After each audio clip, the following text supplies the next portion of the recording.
ఇది పరిపాలకుల అసమర్థత అవునా కాదా దయచేసి మీరే ఆలోచన చేయాలి. ఇది పని చెయ్యలేనటువంటి చేతగానటువంటి ఒక అసమర్థ ప్రభుత్వ విధానం అనుకోవన్నా దీన్ని ఏ విధంగా అర్థం చేసుకోవాలా? లేదు అంటే మనకు దరిద్రం ఉందంటే అర్థం చేసుకోవచ్చు. ఉండి దరిద్రం ఎందుకండి? ఏం కారణం చేత?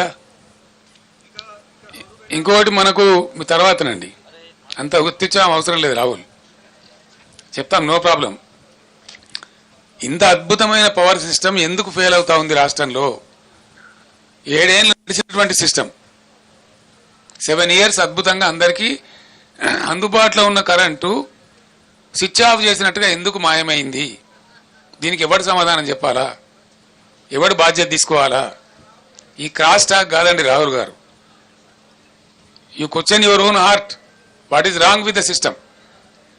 7 ఏళ్ళు 7.5 ఏళ్ళు బ్రహ్మాండంగా నడిచినటువంటి సిస్టమ్ 3 నెలల లోపల నడుస్తలేదు అంటే ఎవల అసమర్థత అండి? ఎవల ఫెయిల్యూర్ ఇది? 100కు 100% నేను ఆరోపిస్తున్నా ఇప్పుడు ఉన్నటువంటి అసమర్థ, అవివేక, తెలివి తక్కువ కాంగ్రెస్ పార్టీ యొక్క అసమర్థత, మరేం కాదు. వాళ్ళకి వాడుకోవస్తలేదు, వాళ్ళకి తెలివి లేదు పాపం. మేమన్నా టెక్నోక్రాట్స్ని పెట్టి నడిపినాం, మాకు తెలివి లేక కాదు.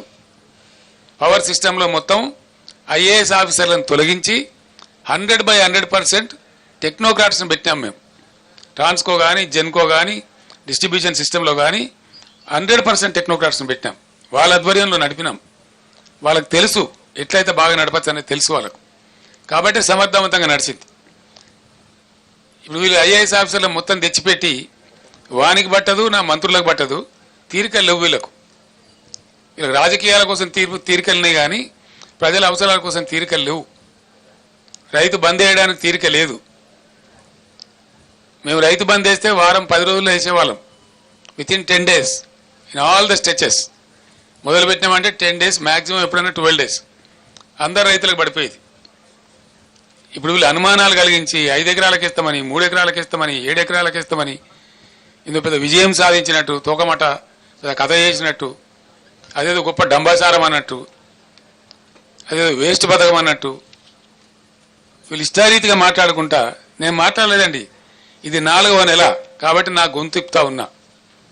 ఎవడైనా కొత్తగా గెలిస్తే వాళ్ళకి టైం ఇస్తాం, 2 months 3 months 4 months టైం ఇస్తాం. వాళ్ళు కూడా సర్దుకోవాలా, అర్థం చేసుకోవాలా, అవగాహన చేసుకోవాలి. ఇలా మంచినీటి పథకం ఏందండి Bhagiratha? What is wrong with it? అద్భుతంగా నడిపినమే 5 ఏళ్ళు 6 ఏళ్ళు బ్రహ్మాండంగా ప్రతి ఇంటికి నల్లతో నీళ్ళు వచ్చినాయే, రాలేదా? మళ్ళీ ఇవాళ ఎందుకు? ఆనాడు ఒక బిందె కనిపించిందా? హైదరాబాద్ నగరంలో కానీ, బయట ఊళ్ళల్లో కానీ, గ్రామాలలో కానీ ఒక్కరైనా ఒక ట్యాంకర్ కనబడ్డదా? ట్యాంకర్ల బిజినెస్ కనబడ్డదా? ఇవాళ ట్యాంకర్లు కొనుక్కునే దుస్థితి ప్రజలకు ఎందుకు వచ్చింది? బిందెలు బట్టి మోసుకునే పరిస్థితి తెచ్చినటువంటి కారకులు ఎవరు? ఇవాళ ఆ అసమర్థులు ఎవరు? ఇవాళ గవర్నమెంటు, ముఖ్యమంత్రి, మంత్రులు కాదా?